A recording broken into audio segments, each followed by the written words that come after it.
Hello everyone and welcome to another very exciting game from round 3 of the FIDE World Cup 2021. We are in the Rapids now because the two classical games that these two gentlemen played ended in a draw. Praggnanandhaa won the first game and Krasenkow won the second one, so now they of course go into rapid tiebreaks. And here, well, it's a very interesting one. Also, I think this is the first game of the Rapids, but I will check. Sometimes I mess it up, so let me just check real quickly. Yeah, let's see this one. All right. Yes, this is the first game of the Rapid. So it's a very enjoyable one. A lot of you have requested it. So let's check it out and see who will triumph. So Praggnanandhaa with the white pieces opens with b3, and now it's not only Adiban who is playing b3. It's everyone who's playing b3. So now nowadays you can't really play chess anywhere and not be prepared for b3. And if you've ever tried to get some ideas on how to play against b3. Usually you'll see d5, e5, knight to f6, so many things are possible here, knight to c6, so basically any move, but mostly grabbing the center, because it's a principled decision. Since white decided not to grab the center right away with your pawns, black might be inclined to do so, but white will do the hypermodern thing and will control the center with his pieces. So here we have e5 by Krasenkow, bishop to b2, and now d6. So c4, white getting a nice development here on the queen side, and Krasenkow placing his pawns on dark squares to counter Praggnanandhaa's strong bishop on b2. So g6, we have d4 now, and knight to d7. And here there is one game where g3 was played, but Praggnanandhaa goes d, captures on e5, and it is already as of move 5 that we have a completely new game.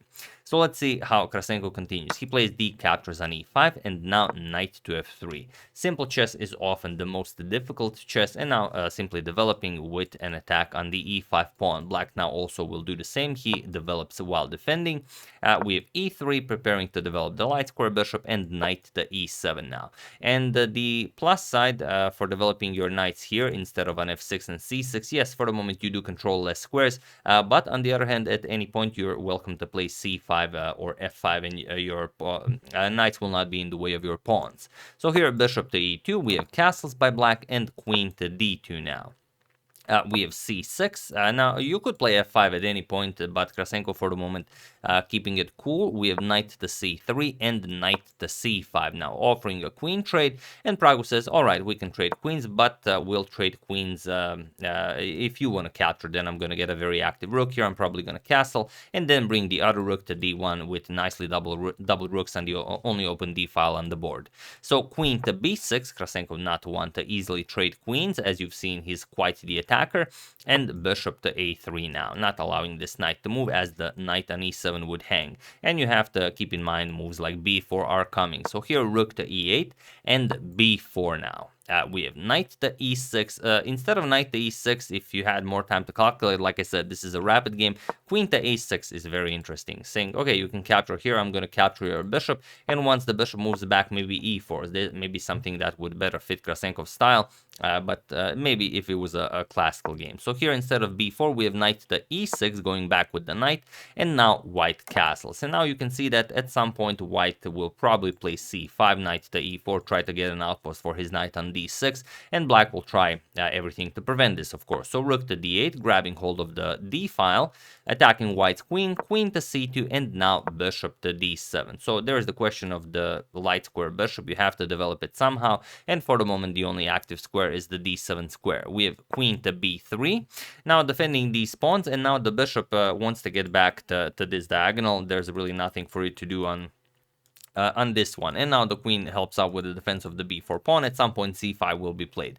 So first knight to f5, and now comes knight to e4. So now the knight helps out with the defense of the d6 square, and the white would very happily play g4 to just kick it away and get his knight all the way to d6. So Krasenkow stops this, he plays h5, and now bishop back to b2. So again, with a double attack on the e5 pawn, we have queen back to c7 defending, and now c5. So Praggnanandhaa definitely controlling more space here, and it's not that easy for black to find good squares for his pieces. So here we have b6 trying to attack white's advanced pawn here, maybe even overextended, but we'll see. Prago disagrees.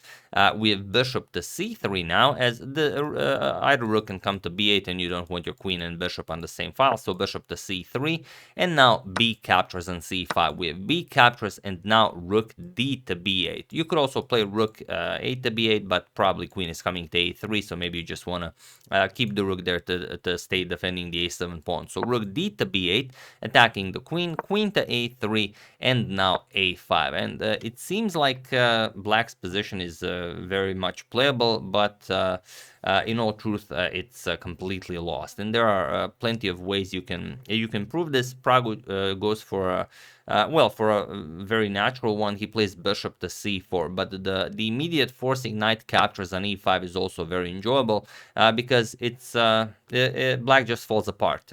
Even though you're defending this twice, but the black queen is just overcommitted. The queen cannot keep an eye on e5 and on d7, and the bishop on d7 is only guarded by the queen. So here, if bishop captures, we're just going to capture the piece here, attacking the queen, and if queen captures, bishop captures here. And now we're also going to pick up the rook because black has no time to defend it. Knight to f6 check would win the queen. So you have to prevent the loss of the queen, and then we're just going to pick up the rook. Or we don't even have to pick up the rook. If, let's say, queen to a7, we can play knight f6 check, and after the king moves, now we can, we could pick up the rook. We could start mounting the attack, queen c3, rook d1, rook c1, a lot of possibilities. But Prague goes for the line that requires less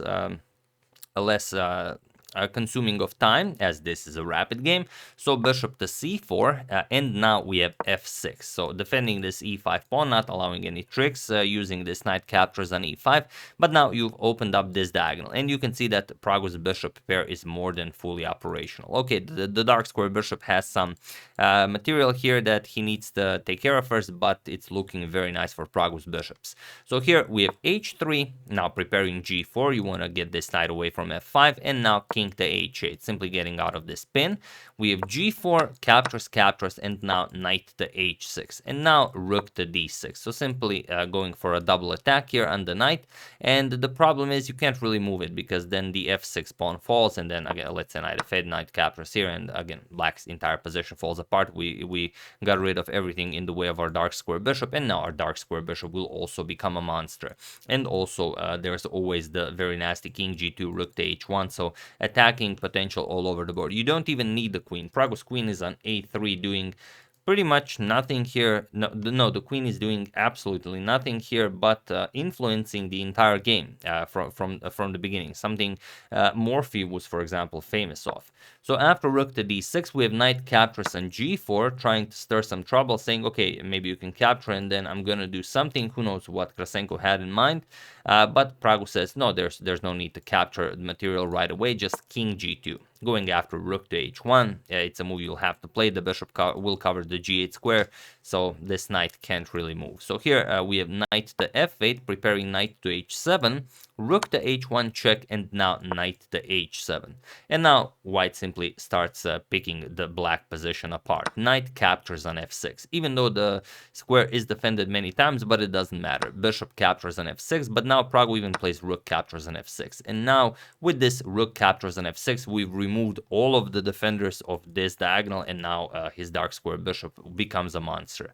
So knight captures on f6, bishop captures on e5 with an attack on the queen. The rook is also there. The knight is here. We can't really defend it. If bishop captures, this knight can't move, so you don't really have a good move here.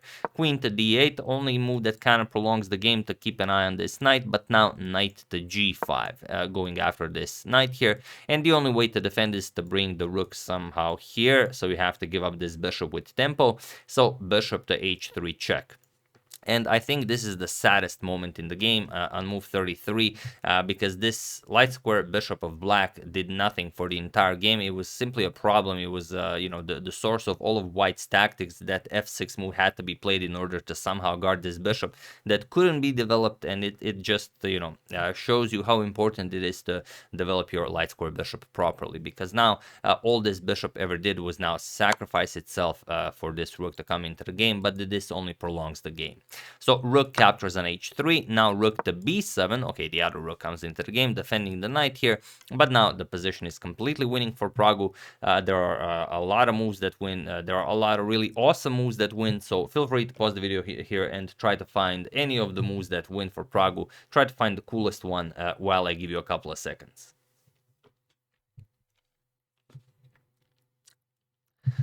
So for those of you who were able to do it, congratulations on finding any of the queen moves here. And for those of you who just want to enjoy the show, it's really most of the queen moves. Praggu played queen to c3, and it was in this position that Krasenkow resigned the game because all of the lines are pretty much the same. There's really no good way to defend the knight here. But I just wanted to point out that there are several really awesome options, because queen to d3, offering the queen here works just as well, and even my favorite is queen to b2, just offering the queen straight up, because black could prolong the game in a nasty way by playing king to g7 in some lines. But here, if you do this, you can, you know, just go after the rook. And of course, if the queen is captured, then just bishop captures on f6.